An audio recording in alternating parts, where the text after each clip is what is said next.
Hello students, once again you are welcome to the video lecture series, and today we will learn commutation. Important topic from the point of view of your DC generators. So start करते हैं। Commutation या इसे क्या कहा जाता है? दिक् परिवर्तन। सी ये जो दिक् मतलब दो दिशा को बताता है या द्वे दोनों तरफ को दिखाता है। परिवर्तन का मतलब होता है चेंज। तो आपको याद होगा जब हमने डीसी मशीन्स चालू किया था, डीसी जनरेटर्स मैंने आपको पढ़ाया, वहाँ पर हमने डिस्कस किया था कि जो हमारा रोटर होता है उस रोटर के बाद एक सेक्शन जुड़ा होता है जिसे कम्यूटेटर बोलते हैं। ये सारे शाफ्ट के ऊपर लगे होते हैं और इसी कम्यूटेटर से क्या होता है, ब्रश जुड़ा होता है और इस ब्रश के थ्रू सप्लाई आउट होती है। तो यहाँ पर जो सेक्शन है, ये जो कम्यूटेटर है, इसे ही दिक् परिवर्तक कहा जाता है और इस प्रक्रिया को कम्यूटेशन कहा जाता है, जिसे हिंदी में दिक् परिवर्तन बोलते हैं। काम क्या है? AC to DC and DC to again AC। ये अभी कहाँ हुआ है? ये जनरेशन मोड में होगा। ये हम लोग पढ़ेंगे यूनिट नंबर 3 में, दैट इज़ मोटर्स में। क्लियर? तो चलिए देखते हैं कि ये जो दिक् परिवर्तन है वो कैसे होता है, कहाँ पर इसे लागू करेंगे और किस जगह पर हमें दिक् परिवर्तन पढ़ना है, क्यों पढ़ रहे हैं, ये सब हम देखते हैं। तो आर्मेचर धाराओं में, आर्मेचर चालकों में जैसे मैंने बताया कि जो धारा प्रेरित होगी वो क्या होगी? AC होगी, प्रत्यावर्ती होगी। अब हमें दिक् परिवर्तन की आवश्यकता क्यों पड़ती है? क्योंकि वो क्या करता है, इसे DC में बदलता है, दृष्ट धारा में बदलता है। तो जब चालक उत्तरी ध्रुव के प्रभाव से निकलकर दक्षिणी ध्रुव में प्रवेश करता है तथा उसमें धारा की दिशा जो है वो विपरीत हो जाती है। जब वो एक पर्टिकुलर, मान लीजिए यहाँ पर नॉर्थ पोल बना हुआ है, नीचे साउथ पोल बना है, कंडक्टर घूम रहा है, घुमाए हैं इसको जनरेटर में, तो ये जो कंडक्टर है जब नॉर्थ पोल के पास आएगा तो करंट का डायरेक्शन कुछ होगा। जब यही कंडक्टर घूम करके साउथ पोल के पास आएगा तो करंट का डायरेक्शन कुछ और होगा। तो इस प्रक्रिया में ब्रश जो है दो दिक् परिवर्तक खंडों के क्या करता है? मूव करता है। देखिए अब यहाँ पर कुछ डायग्राम आपको दिख रहा होगा। तो हमारा जो ये कम्यूटेटर है ये कुछ इस तरीके से सेगमेंट्स में बटा है। तो एक एक सेगमेंट को मैं यहाँ पर इस वाले लाइन से दिखा रहा हूँ, शायद आपको क्लियर होगा। ये एक एक सेगमेंट को दिखा रहा है। ये कम्यूटेटर्स हैं और ये जो हमारा डैश लाइन से है ये ब्रश है। क्लियर? तो और ये कॉइल्स हैं जो कि वाइंडिंग में बनाई गई हैं, जहाँ से ये करंट क्या होगी? डेवलप हो रही है, EMF जनरेट हो रहा है और ये करंट वहाँ से डेवलप हो रही है। AC करंट है, ये आर्मेचर के कॉइल्स है। तो यहाँ पर क्या होगा? दिक् परिवर्तक से तात्पर्य यह है कि ब्रूश द्वारा लघुपथ किए जाने के दौरान चालक तत्वों में जो परिवर्तन होता है। यहाँ पर देखिए, जब ये कम्यूटेटर सेगमेंट्स यहाँ से सारे कम्यूटेटर सेगमेंट्स एक एक हैं, हमने इस गोल से कम्यूटेटर को क्या किया है? बीच से काट दिया है और उसे सीधा कर दिया है। तो सेगमेंट्स जो हैं वो कुछ इस तरीके से दिखेंगे, लेकिन जब आप गोल बनाएंगे इन्हें तो सेगमेंट्स आपको ऐसे दिखेंगे। तो कंफ्यूज नहीं होना है। फिर ये जो कॉइल है, मान लीजिए कॉइल 1, कॉइल 2, कॉइल 3, 3 कॉइल का हम ऑब्जर्वेशन कर रहे हैं। करंट यहाँ पर जो है वो इसमें ऊपर की ओर, यहाँ नीचे की ओर, देन करंट यहाँ पर नीचे की ओर, यहाँ ऊपर की ओर, यहाँ नीचे की ओर। तो ये कुछ इस तरीके से करंट का फ्लो इसमें हो रहा है। बट आपको देखना है कि यहाँ पर जो है करंट नीचे की ओर आ रही, इधर भी नीचे की ओर आ रही, कॉइल 1 और कॉइल 3। ब्रश जो हमारा है वो दो सेगमेंट के बीच में अभी रखा हुआ है। मान लीजिए इसे हम X बोलते हैं, ये सेगमेंट Y है। तो X और Y के बीच में एक हमारा ब्रश रखा हुआ है। जब यहाँ से I करंट आएगी, ये यहाँ से भी I करंट आएगी, तो टोटल करंट इज 2I।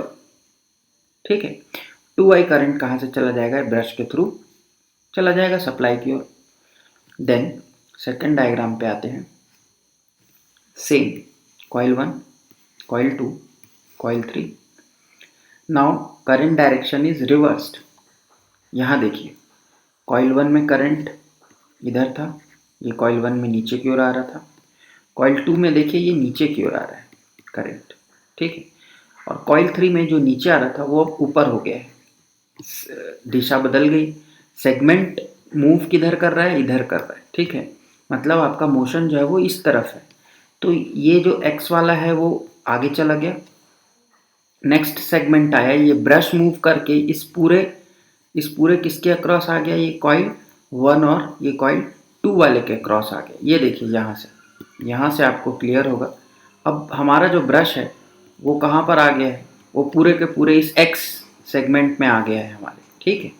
और अगेन यहाँ पर क्या हो रहा है, यहाँ पर भी आई करंट इधर से आया, आई करंट इधर से आया, 2i करंट अगेन आउटपुट में मिल रहा है।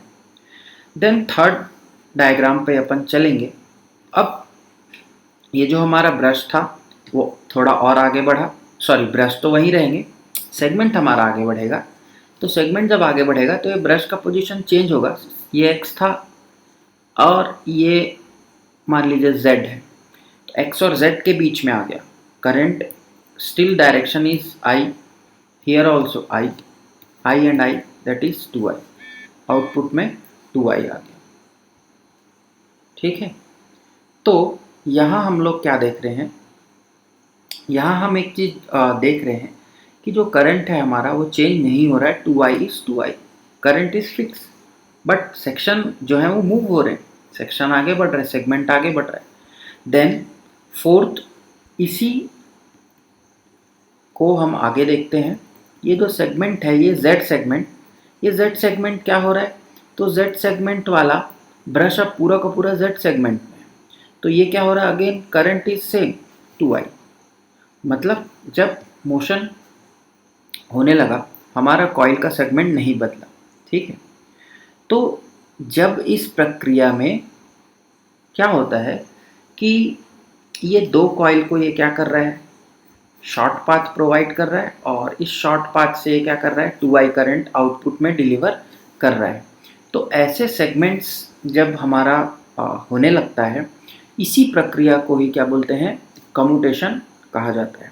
लघुपथ का जो समय है, मतलब शॉर्ट सर्किट का जो टाइम है, that is period of commutation कहलाता है, ठीक है। अब एक मैं डायग्राम आपको, एक ग्राफ बनाऊंगा अगर आप सभी के लिए, और इस ग्राफ में आपको थोड़ा सा समझना है चीज़ें कैसी हो रही हैं, कैसे बदलेंगी। तो सबसे पहले एक ग्राफ कुछ इस तरीके से बनेगा, दूसरा इस तरीके से, तीसरा इस तरीके से।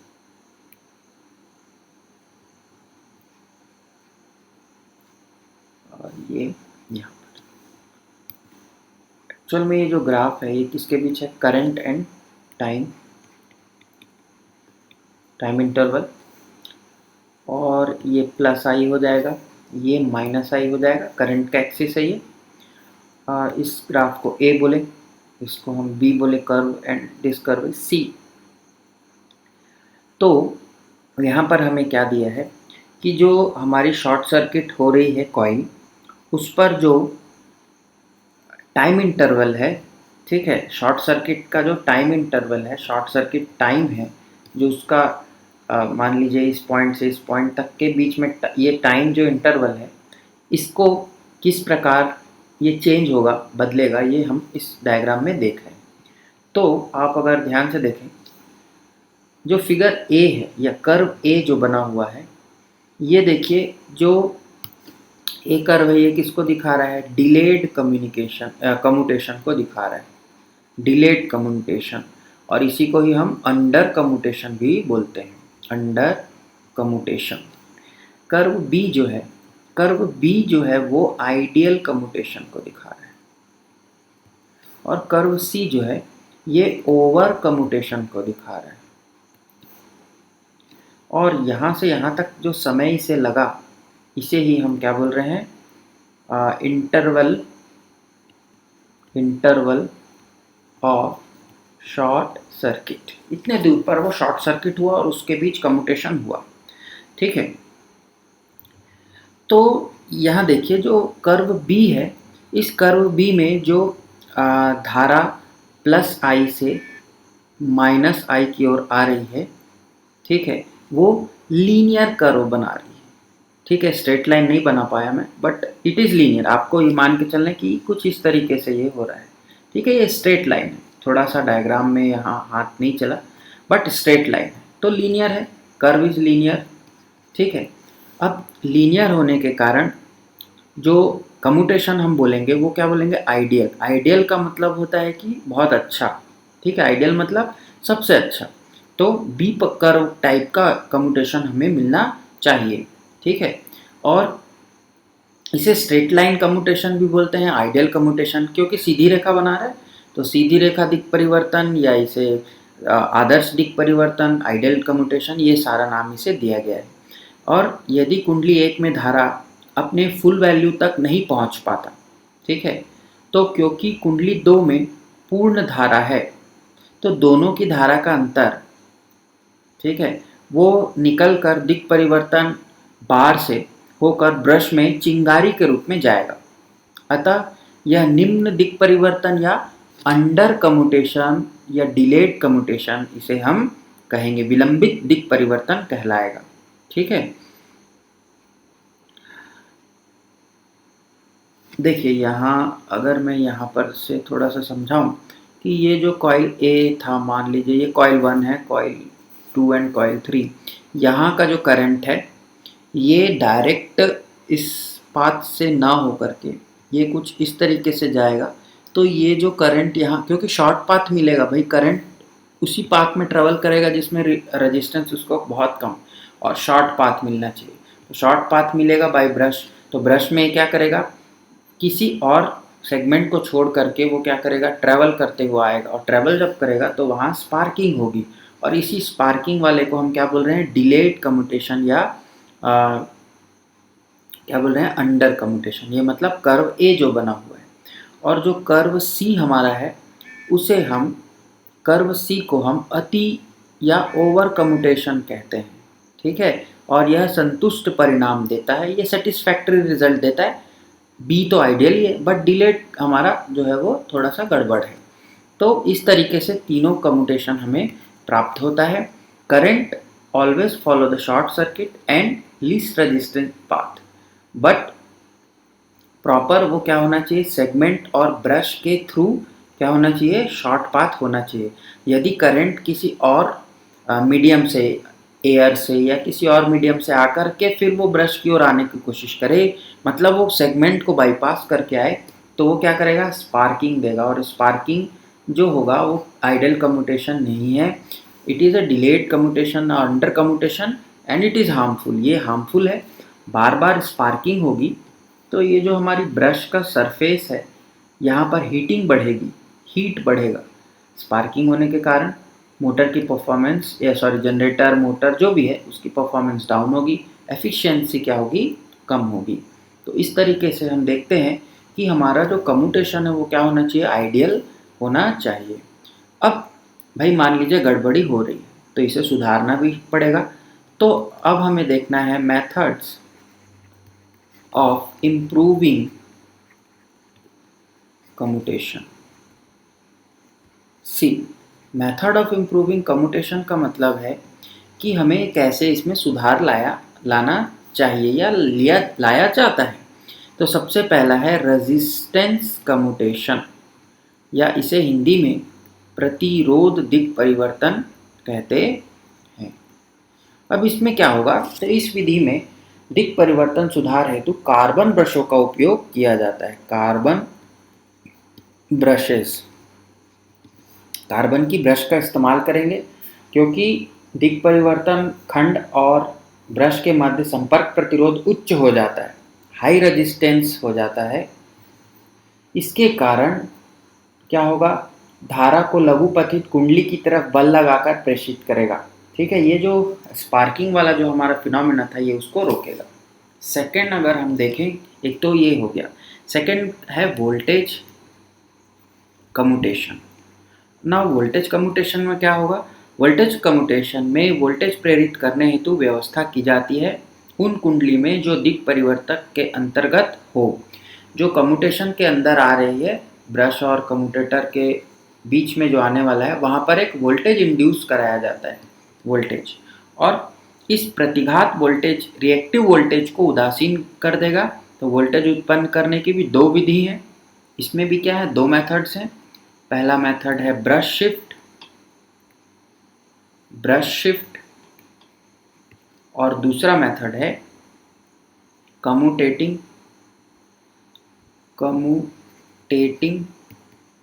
पोल्स। इसे ही हम इंटरपोल कहते हैं। आपको याद होगा इंटरपोल्स में आपको बताया था जब कंस्ट्रक्शन पढ़ रहे थे, तो यहाँ पर उसका पिक्चर आता है। ब्रश शिफ्ट में क्या करेंगे, आर्मेचर प्रतिक्रिया के कारण जो MNA था हमारा, वो क्या हो रहा था, विस्थापित हो जाता है। तो आर्मेचर प्रतिक्रिया का एक फ्लक्स उदासीन जोन में बनता है, एक निम्न वोल्टेज दिक् परिवर्तन कुंडली में प्रेरित होता है, जो कि वह फ्लक्स को काटता है। यहाँ पर जनरली बस आपको ये ध्यान रखना है कि वोल्टेज क्या होगा, इंड्यूस होगा, और वो जो वोल्टेज इंड्यूस होगा वो हमारा रिएक्टिव जो वोल्टेज है, रिएक्टिव वोल्टेज उसको क्या कर देगा, उसको न्यूट्रल कर देगा, ज़ीरो कर देगा। तो यहाँ पर कम्यूटेशन हमारा हो जाएगा अच्छे से। देन कम्यूटेटिंग पोल्स और इंटरपोल्स, अंतर ध्रुवों को योग पर लगाया जाता है। आपको बहुत अच्छे से याद होगा, मैंने आपको बताया था कि ये जो दो मेन पोल्स हैं, इनके बीच में ये इंटरपोल्स लगाए जाते हैं। ठीक है, ये अगर आपको याद होगा, ये इंटरपोल्स, और ये इंटरपोल्स का काम है कि आर्मेचर के साथ इसे श्रेणी में, यहाँ पर जो है उसे सीरीज में जोड़ा जाता है। ठीक है, और एक वोल्टेज उसमें प्रेरित होगा, भाई प्रेरित होगा ही वोल्टेज, और उन चालकों में जो दिक् परिवर्तन अंतर्गत आते हैं उनके बीच, उनमें क्या होगा, वोल्टेज इंड्यूस होगा, वोल्टेज कम्यूटेशन है क्योंकि, और ये वोल्टेज उदासीन प्लेन विस्थापन तथा प्रतिघात वोल्टेज के विपरीत होगा। जो रिएक्टिव वोल्टेज है इसके अपोजिट होगा, और दोनों को क्या कर देगा, कैंसल आउट या निगेट कर देगा, ज़ीरो बना देगा। इसका उपयोग, जो इसका इंटरपोल्स का उपयोग 1 HP से ज़्यादा, 1 HP से ज़्यादा के दृष्ट धारा मशीनों में किया जाता है, 1 हॉर्स पावर से ज़्यादा के। छोटे वाली मशीनों में इसे नहीं करते जनरली। जो थर्ड मेथड है, इस मेथड को बोलते हैं कंपनसेटिंग वाइंडिंग। इसे भी मैंने आपको बताया है, नहीं भी बताया है तो आपको अभी पढ़ना है। सबसे प्रभावकारी साधन होता है, सबसे इफ़ेक्टिव मीडियम है, बेस्ट मीडियम है। ठीक है, और आर्मेचर प्रतिक्रिया की समस्या तथा फ्लैश ओवर का निदान हेतु ये आर्मेचर रिएक्शन को भी क्या करता है, कम करता है, कंपनसेटिंग वाइंडिंग। और फ्लैश ओवर मतलब जो स्पार्किंग वाली हमारी जो दिक्कत थी उसे भी क्या करेगा, ये निगेट करेगा, कम करेगा। प्रतिकारी कुंडलनों को, मतलब जो रिएक्टिव वाइंडिंग्स हैं उनको पोल फेस के खाँचों पर, पोल फेस के जो खाँचे हैं उन पर, यहाँ पर क्या कर देंगे, आर्मेचर चालकों के समानांतर रखा जाता है। इसके जो आर्मेचर कंडक्टर्स है उसके साथ इन्हें पैरेलल में रखेंगे, और इनकी कुंडलन आर्मेचर कुंडलन के श्रेणी में जुड़ा होता है। इनका जो वाइंडिंग होगा, कंपनसेटिंग वाइंडिंग, वो आर्मेचर के साथ सीरीज में जुड़ा होगा। ठीक है, अतः प्रतिकारी कुंडलन एक MMF उत्पन्न करता है। ये क्या करेगा, जनरेट करेगा एक MMF, EMF नहीं या वोल्टेज नहीं, MMF मैग्नेटोमोटिव फोर्स। जो आर्मेचर के जो MMF हो रहा है उसके क्या हो जाएगा, अपोजिट हो जाएगा, एक दूसरे के साथ अपोजिट हो जाएंगे, और जो आर्मेचर चालकों द्वारा उत्पन्न फ्लक्स को ये क्या कर देगा, उदासीन बना देगा। तो आर्मेचर का जो कम्यूटेशन रिएक्शन हो रहा था उसे भी यह क्या कर देगा, कम कर देगा। ठीक है, क्योंकि हमारे पास जो प्रॉब्लम जो थी वो सिर्फ यही थी कि हमारा जो स्पार्किंग है, that is the main problem of commutation, वो यहाँ पर दूर होना चाहिए। तो ये 3 प्रकार जो हमने पढ़ा, रेजिस्टेंस कम्यूटेशन, वोल्टेज में 2 हैं, ब्रश शिफ्ट और compensating wind, commutating poles, Interpol's, और थर्ड इज कंपनसेटिंग वाइंडिंग। ये तीनों को अगर आपको लिखना है मेथड्स ऑफ इम्प्रूविंग कम्यूटेशन तो आप लिख सकते हैं। इसका जो डिटेल है मैं आपको पढ़ के और यहाँ समझा दिया, बट ये थ्योरी है, इसमें कोई भी ऐसा फॉर्मूले वगैरह नहीं है, डायग्राम भी इसका बुक में भी नहीं दिया है जनरली, कहीं अगर आपको दिखे तो आप बना सकते हैं, but theory is in your notes, आपके नोट्स में दिया हुआ है, आप वहाँ से बिल्कुल इसको लिख सकते हैं। तो आज के इस लेक्चर में इतना ही। Thanks for joining, be happy always and keep watching, keep learning. Thank you very much.